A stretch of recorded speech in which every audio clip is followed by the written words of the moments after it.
একঘেয়েমি ব্রেকফাস্ট থেকে বেরিয়ে এসে যদি এইরকম ব্রেকফাস্ট খাওয়া যায় তাহলে মন্দ হয় না বলুন। এটা অবশ্যই হেলদি ব্রেকফাস্ট, বাচ্চাকেও দিতে পারেন। প্রথমে আমি চাউমিনটাকে গরম জলে লবণ দিয়ে সেদ্ধ করে নিয়েছি, জল ঝরিয়ে একটা বাটিতে নিলাম।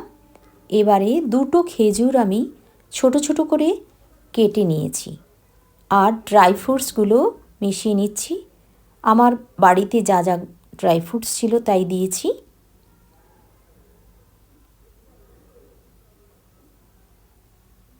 একসাথে অনেকগুলো ড্রাই ফ্রুটসও খাওয়া হয়ে যায়। এইভাবে যদি ব্রেকফাস্ট আমরা প্রতিদিন খেতে পারি তাহলে অবশ্যই শরীরের জন্য ভালো। আমি ফলের মধ্যে কাঁঠালি কলাটা দিয়েছি।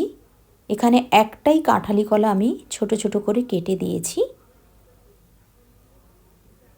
যেহেতু একজনের জন্য বানাচ্ছি সেই জন্য আমি পরিমাণটা এতটাই রেখেছি। এখানে স্বাদ বাড়ানোর জন্য আমি সাধারণ লবণ দিলাম, আপনারা চাইলে বিট লবণ দিতে পারেন। আর জল ঝরানো টক দই দিয়েছি, নাহলে দইটা একটু টক হতে পারে, সেই কারণে আমি জলটা ঝরিয়ে নিয়েছি। আমি এখানে 1.5 চামচের মতো দই দিয়েছি। আপনারা দইয়ের পরিমাণটা বাড়াতেও পারেন, কমাতেও পারেন। আমি এখানে 1.5 চামচ দিয়েছি। খুব ভালো করে মিশিয়ে নিচ্ছি।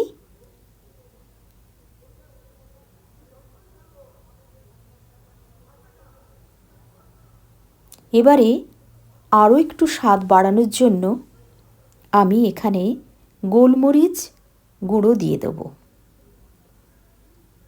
একটু ঝাল ঝাল হবে, গোলমরিচের গুঁড়োটা আমি দিয়ে দিচ্ছি। দেখুন কত সুন্দর হেলদি ব্রেকফাস্ট হয়ে গেল।